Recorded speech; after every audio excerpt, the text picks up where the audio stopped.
Welcome along to the Kickback. I'm with Brian Kerr, having just watched Manchester United get beaten once again, and you wonder how low it can go for Manchester United, but it feels like there's always another step down because, geez, that was really poor.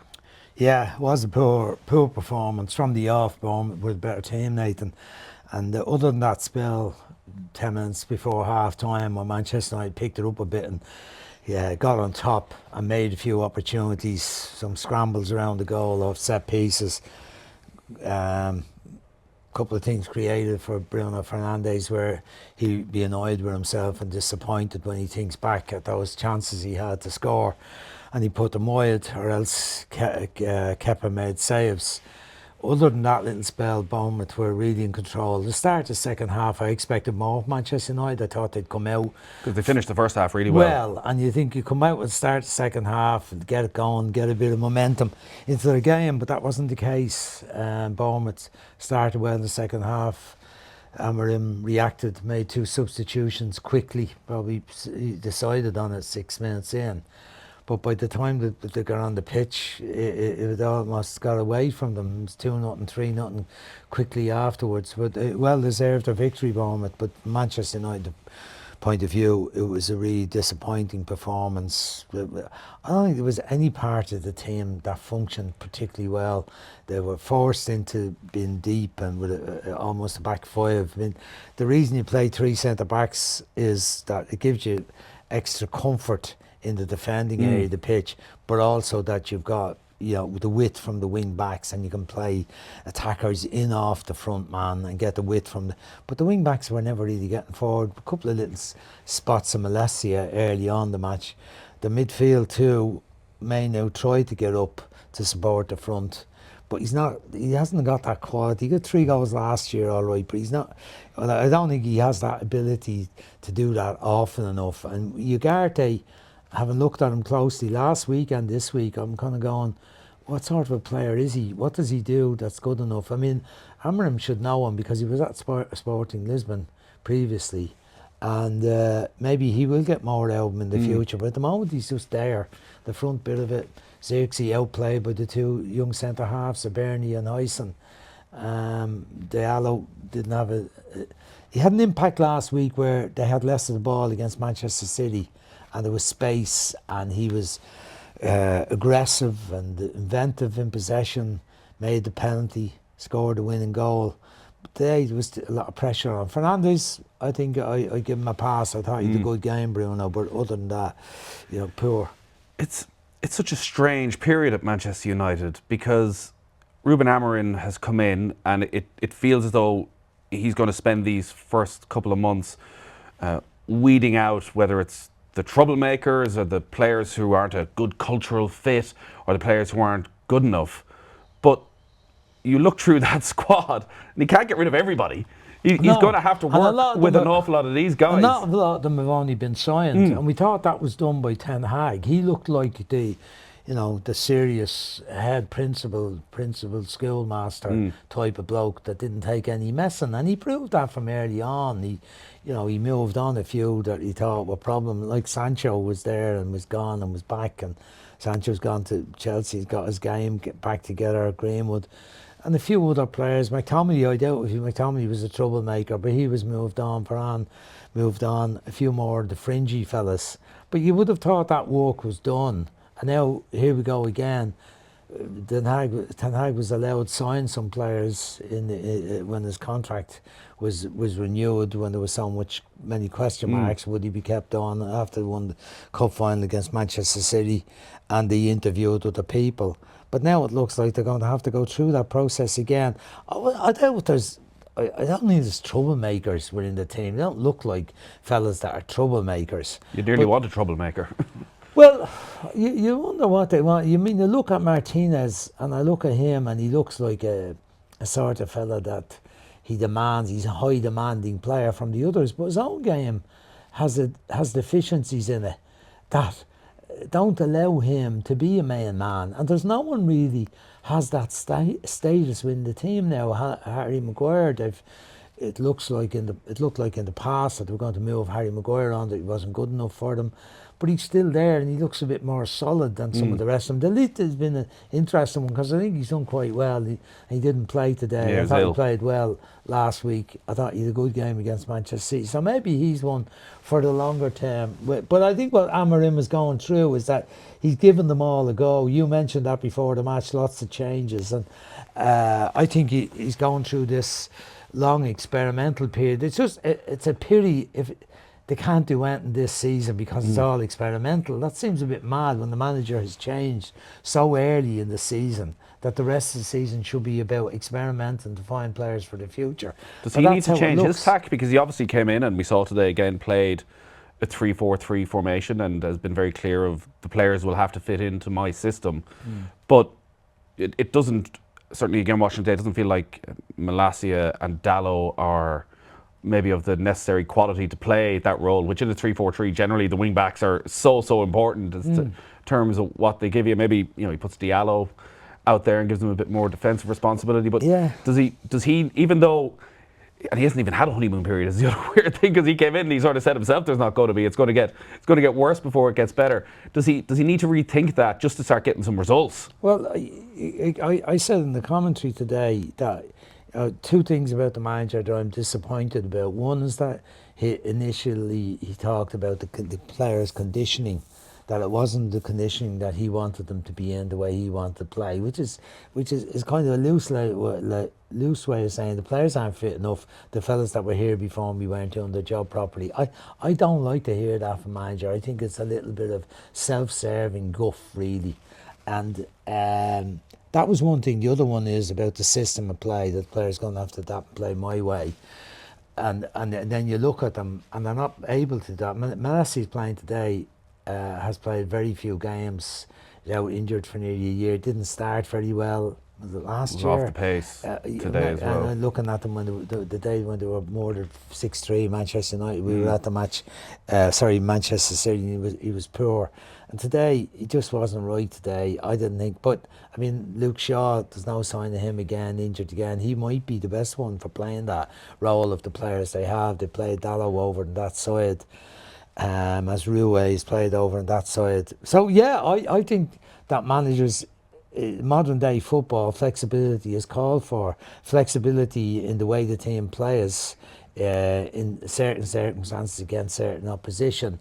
The ability to know when you've got to absorb pressure and maybe adapt the formations a little bit. But they seem to be set. If you get set on this formation, you need to be very good. You need to be like the way Manchester City have been so dominant and the way Liverpool have competed with them over recent years, and you played the system and everybody kind of knew the way they were going to play. There would be slight adaptations with it from match to match, and the odd game where they'd sit in rather than press high. But in 95% of games it's the same system. But I think with Manchester United are trying to find a way. The manager needs to be more adaptable. But look, we'll see as it goes on and give him time and give him an opportunity to get his own players in, and maybe they'll be better. And we'll see what happens in January. It's the old cliche, it's a very difficult time to do business, but do you think Manchester United need to back him and say go after Victor Gyökeres in Sporting, who's, some people feel maybe the best young striker in Europe right now, knows the English game already, and just go and spend the money and get that done as early as possible? Like, can that save their season? Well, he knows the English game from playing the Championship. He doesn't know. There's no guarantee on what he's done so far that he will be. He'd do it in the Premier League. I mean, the people who scout these players have criteria where they measure their abilities and so on. He's been very impressive for Sporting Lisbon and for his country as well. He scored a lot of goals, but it might not be so easy to get him out if Amorim thinks he's the one that's going to fix it. And remember, they've spent a fortune on these attacking players that they have. Xerxes, the most recent, Highland last year, is a very promising young centre forward. Anthony, previous to that, they spent a fortune to get him. Garnacho they've had hanging around the club, and now they find they've got another one in Diallo who loaned out to Sunderland who did very well. You would imagine they're going to support the manager. They've been working feverishly at making cutbacks and savings in the club and letting people go and withdrawing Christmas bonuses and any little perks the staff had, like going to the cup final and not paying. Is that undermining him in any way? He's trying to rejuvenate the club, trying to find you need a bit of a feel-good factor, and it's hard to see how any regular Manchester United employee is going into work with a smile on their face, and like they're not getting anything from back from the players at the moment either. Like it feels like toxic is too strong a word, but it doesn't feel like a good environment. I think it's a really good point. The morale can't be great around the place. Does it affect the first team, who would generally be in a bit of a bubble, I would think? I mean, lots of people around them in the background and changing faces. I'm not so sure a club as huge as Manchester United. I think if that was going on, and you'd often hear reference to it when the club is getting relegated, when lesser clubs are getting relegated, and they say it's awful because so many of the staff would be let go, and it affects them in that way, and it affects the players the staff who are kept on on the football side. The staff, I'm not sure that the players in the club are affected by that stuff, but the overall morale in a club is affected by results of the team and the leadership of the club. And at Manchester United, that still doesn't seem to be right. The results are obviously poor, which morale-wise drains everyone a little bit. I mean, just in the sense, I even around the League of Ireland, I've always felt sorry for people that work in the background of the club and the results are poor on a weekend, because I know how hard the work is on a Monday morning. If you're trying to sell sponsorship, or you're trying to generate with more involvement with people and money, it's so much more difficult. But if you're winning, it's easier. You can make phone calls, say, and people say, yes, they're doing great. And Manchester United are at a different level to that. But it still affects things, and there's a drip down to the club. But Amorim, is it undermining him? I would say no. I'd say he knew, coming to Manchester United and coming to one of the biggest clubs in the world, one of the three biggest clubs in the world, I'd say, and your pressure from the off, you'll get lots of support, but you'll also be under pressure every day to get results. He seems a very competent fella. He plays that game very well.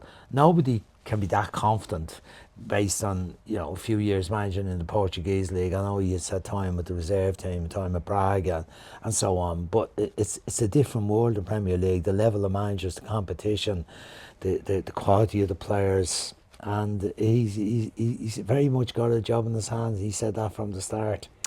In the opposite dugout, a man who we weren't quite sure about when he came in, and there was a lot of disquiet amongst the English media. Gary O'Neill been pushed to one side. But what Irola has done with Bournemouth, particularly this season, they're fifth in the table at the moment. They're now, 5 unbeaten in the Premier League, and you look at having beaten Arsenal, beaten Manchester City, beaten Tottenham, now they've beaten Manchester United, having sold what most people would have seen as their best player during the summer in Dominic Solanke.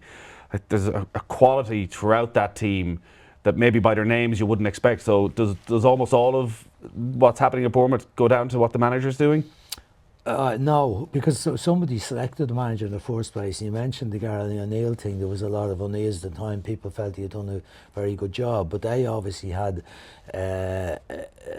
something in their head and a type of football in their brain, and they had a personnel, or they had people in mind who might bring that idea. And some of that stuff can be airy-fairy about getting people who you suit a style that you want the club to play in.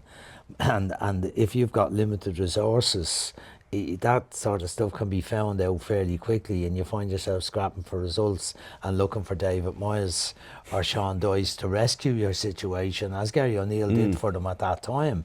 But he has proved to be a bit of a masterstroke, you'd have to say. He's 42 years old, hadn't got a huge reputation, had done very well with a very middling team, and but he had experience. He'd been in Cyprus with Larnaca prior to his time back in Spain. But he's done an exceptional job over the couple of seasons. But the recruitment has obviously been excellent. I'm sure he's had a part in it. Yeah. I'm sure he's some of the where the players have come from and his links with certain agents. But they've put together a fine squad, and it was a massively impressive performance today by those three young players in the back four. Yeah, They're talk a bit more about them, because experienced. look, the attacking players are understandably getting a lot of attention for what they've been doing over the last while. But like Zabarny, Hoyson, Kirk Zabarny is 22, Hoyson Hyson 19, 19. and Kirk is 21. Yeah, it's not many teams in the Premier League get away with that. I'm massively impressed with them. Hyson with his composure and with aggressiveness, given that his body is still maturing as a 19-year-old young lad, was able to hold his ground and get the march on Xerxes and get that corner. Initially, Xerxes was fighting him and holding him a bit, but he was able to get away and get that little bit of ground and guide that goal, the header in, just as he done against Spurs a few weeks ago. Very, very impressive. Timing of his tackling is excellent. Played two different centre forwards in the match, won the physical battle against both of them. Xerxes didn't get a chance on the goal. Hyland did a few things, dropping off and playing passes in behind, but not in the penalty area. Zabarny, excellent, probably man of the match for me. His just his general play, his reading of situations, timing of his clearances, tackling. The left back, really impressive. Get up and down, like I said, Manchester United have a back five, allowing the full backs, the wing backs to get up and down the line. Kickback's playing the back four, and he did that job, and yet they rarely seem to be exposed without him.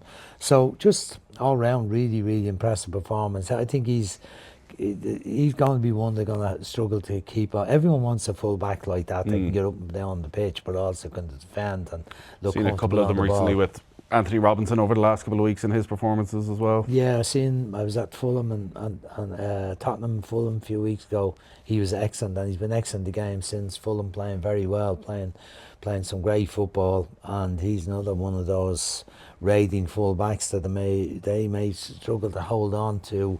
But sometimes these players are better off at the clubs they're at. You can't tell them that if another club's going to double their wages and bigger profile, might have a chance of winning medals. But sometimes it doesn't go as well for them when they go to them. You see it so often with the players who have come into Manchester United that just can't deal with playing with that club with that expectancy.